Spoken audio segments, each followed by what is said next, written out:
راڼه غمي راڼه غمي ادبي او هنري خپرونه.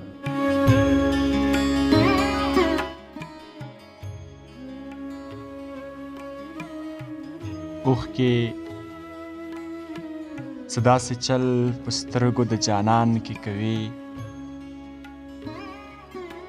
اوښکې څه داسې چل په سترګو د جانان کې کوي، لکه واړه چې پټ پټونه په باران کې کوي. ما د ټپې غوندې په غېږه د ژوندون کې واخلې، ما ته زما کیسه په جار او په قربان کې کوي. د غوټۍ پټ تبسم هم د ګلستان برخه وي، دا خلک څنګه ژوند په ذات کې او په ځان کې کوي. یمه حیران دا دلته دومره خاموشي ولې ده،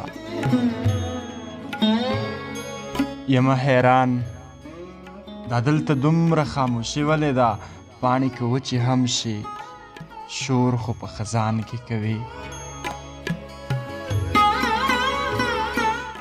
د راڼه غمي ادبي خپرونې درنو او خوږو اورېدونکو د مینې په واورین موسم کې تاوده تاوده سلامونه مې ومنئ. په دې هیله چې روانه اونۍ به مو د ژوند له خوږو برخمنوي. خوښ یم چې یو ځل بیا د راڼه غمي خپرونې له میکه ستاسې ملتیا له ځانه سره لرم. ایاز افغان یم. د دې اونۍ روانه ادبي خپرونه مو د پښتو ادب بل وتلی قام پرست شاعر ښاغلي رحمت سايل په ژوند او ادبي کړو وړو چمتو کړي، په دې هیله چې تر پایه مو واورئ.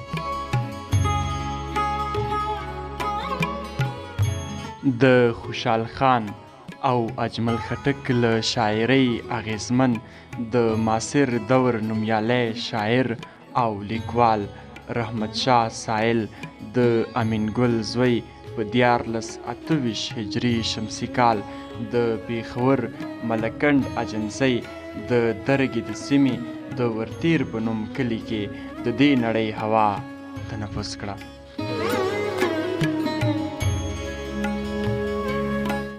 د یوسف خان او شیربانو له کیسې متاثره سایل لا کوچنی و چې د شعر لیکلو تکل یې وکړ.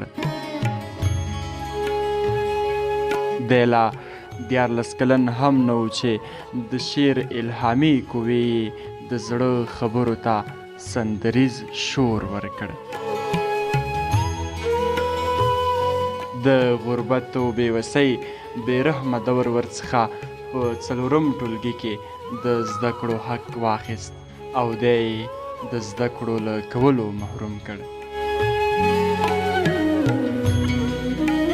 ښاغلی سایل خپل لیک او لوست هم د ورځپاڼې په لوستلو زده کړ او یو وخت د خپل ژور او ویښ فکر ادبي وړتیا په مټ حتی مقالې هم ورته ولیکلې. ریوار لومړی شعري ټولګی د شعر لیکلو په 20 کال د چاپ له ماشین راووته.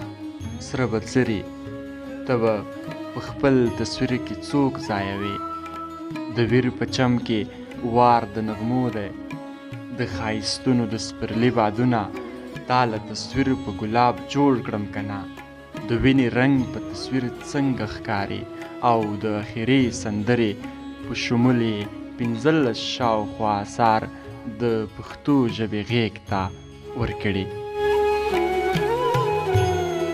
رحمت سايل د پښتو ژبې هغه شاعر دی چې په شعر کې د پښتني ټولنې هر ډول حالات په نادره او خوندوره لفظونو کې تصویر او وړاندې کړی چې د پښتني ټولنې ښه استازیتوب یې کړی. ښاغلی سایل د نظم ترڅنګ نثر هم لیکي. خبرلوز تصویرونه، آخري سندرې، هر تصویر زما تصویر، او د ثقافت آخري بنیادونه یې د لنډو کیسو او نثري لیکنو خوندورې مجموعې دي. د کابل په ښکلا مین رحمت شاه سایل BBC پښتو سره خبرو کې د کابل راتګ یادوي.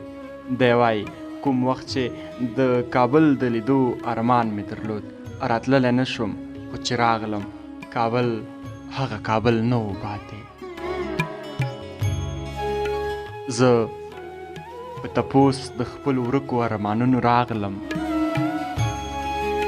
زه په تپوس د خپلو ورکو ارمانونو راغلم، کابل ته راغلم، په پریوتو دیوالونو راغلم. نخا هیچا د خپل الفت د نغارې رانه کړه، نخا هیچا د خپل الفت د نغارې رانه کړه، په داسې ګونګو او خاموشو کندرونو راغلم.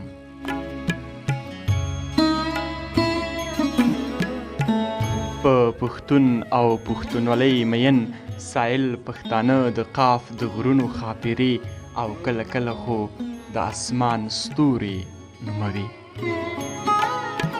ټول کوی کافونه که په دې ټوله دنیا کې دی، ټولې خاپیرۍ ټول خاپیري په پښتونخوا کې دی. ستوري خو راتلل، سپوږمۍ له ځانه سره رانوستل، زار شم پښتانه رقابتونه په هر چا کې دي. زه خو تا د دواړو جهانونو سیلاني کړمه، زه خو تا د دواړو جهانونو سیلاني کړمه، دواړه جهانونه ستا د سترګو په ادا کې دي. یا خلکه زړه یو ښه دی خو زړه یوازې ښه نه دی، یا خلکه زړه یو ښه دی خو زړه یوازې ښه نه دی، مینې که ژوندی دي نو د زړونو په درزا کې دي.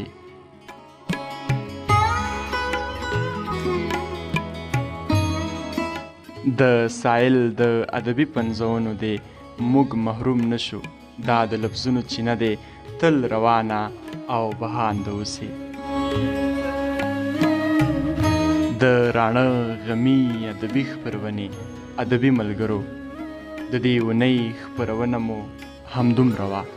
تر بل راڼه غمي ښې چارې، ښه وختونه، د الله په امان.